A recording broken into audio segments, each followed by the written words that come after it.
Assalamualaikum warahmatullahi wabarakatuh.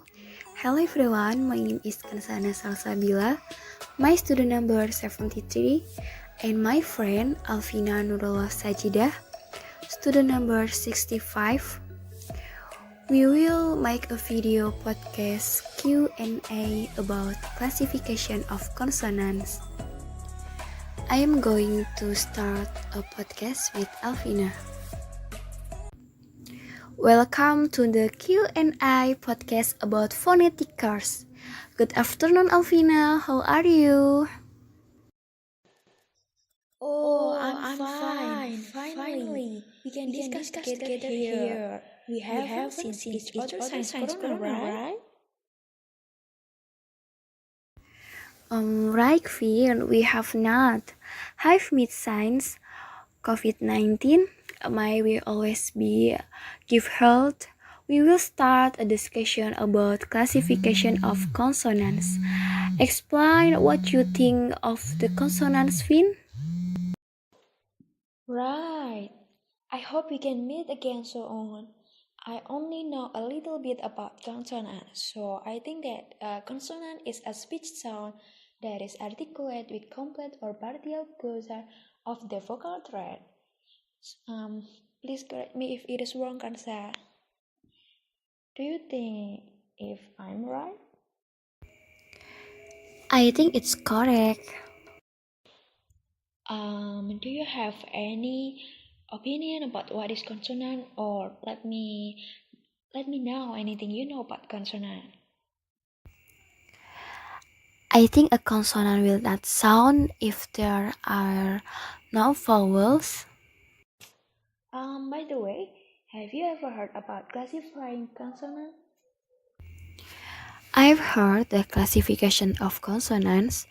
According to the module, I read the classification of consonants is divided into three on the basis place, on the basis manner, and on the basis vocal cords.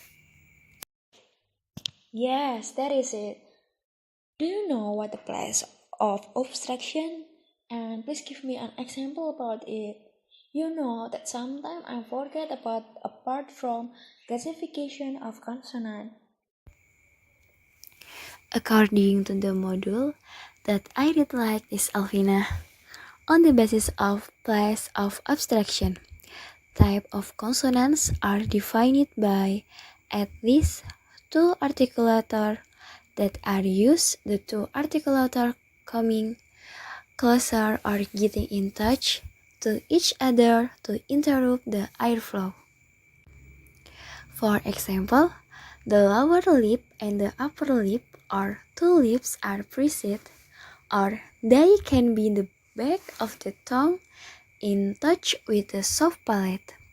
It can be said that the two articulator which are employed ordinarily are those which are closely situated to each other, as well as being found in the lower and upper parts of the jaw. It would be impossible to produce a consonant by means of articulator that are destinately situated as the tip of the tongue and the soft palate. Oh, no, I'm understand. So, where is the vocal tract obstruction? I think these bilabial consonants, in which the obstruction is formed by the lower and upper lips. For example, the sound P, B, M, W. The term bilabial refers to the two lips which are employed to obstruct the air, and then labiodental consonants, in which the obstruction is formed by the lower lip in touch with the upper teeth, such as V, F. The term labio referring to lip and dental referring to teeth, and then epicodental or just dental, in which the outgoing air is obstructed by the tip of the tongue and the upper teeth or the tip of the tongue in between the teeth, and then alveolar consonants in which the obstruction is formed by some part of the tongue, and the teeth ridge or gum. The example for the tip of the tongue against the teeth ridge are sound I, Z, S, and R. When the blade of the tongue is in contact with an R slightly back of the teeth ridge, the sound R. These are called palato-alveolar consonants. Do you know Morphine? Oh, sure. I will explain for you. The manner of classification have several types. The first is plosive.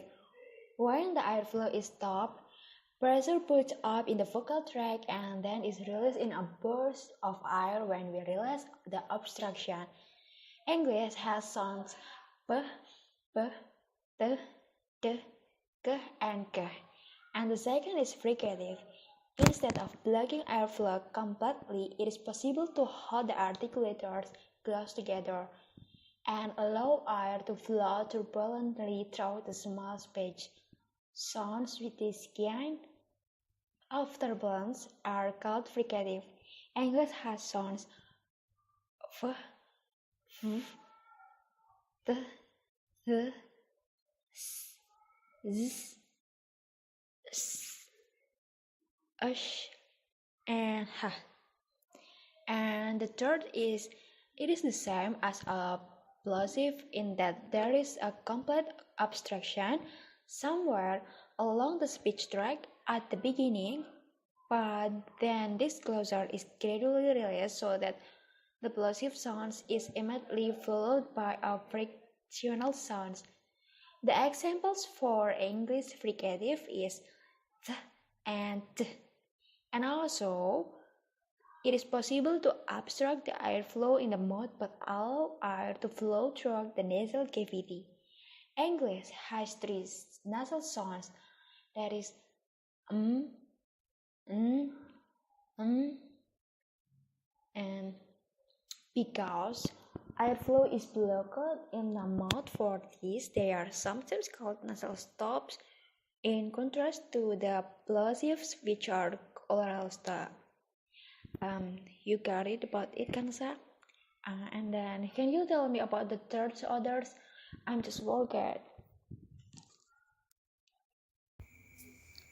To my knowledge, lateral consonants, the characteristic of a lateral is that there is complete obstruction made by the two articulator, the tongue and teeth ridge at the center of the mouth, so that the air passes out through on side or both sides of the tongue.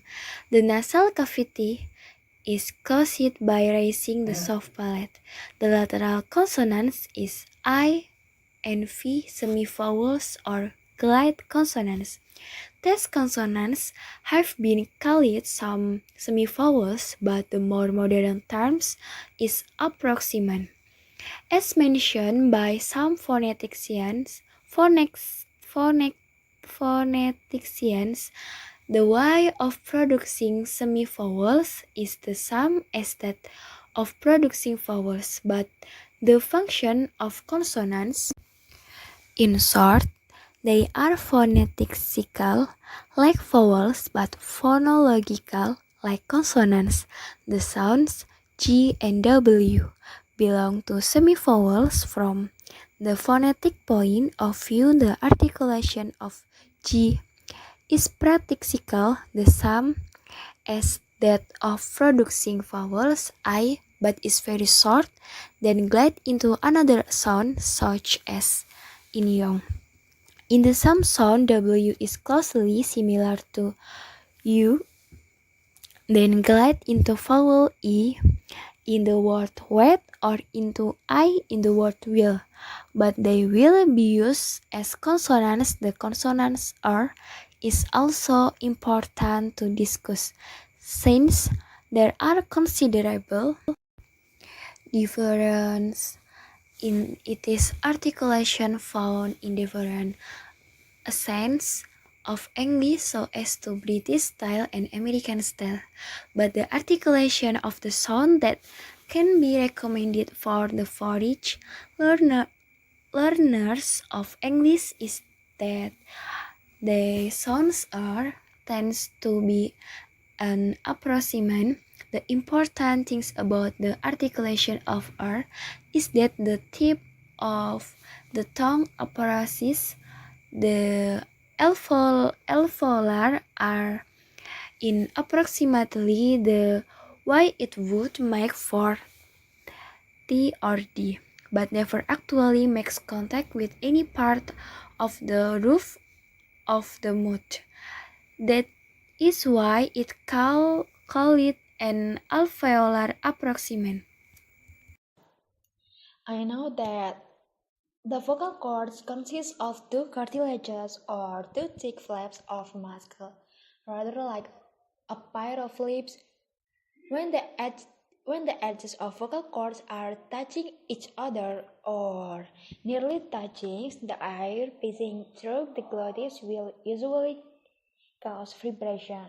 When the production of consonant is followed by vibration of vocal cords, the consonant is voiced.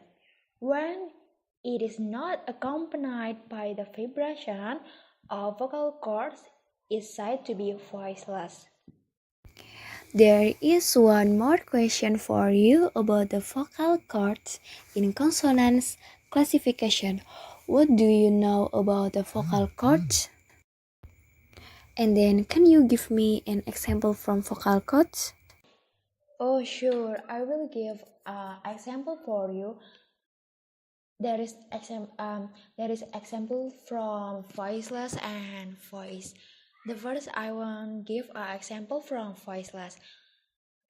This sounds is p, f, t, t, k.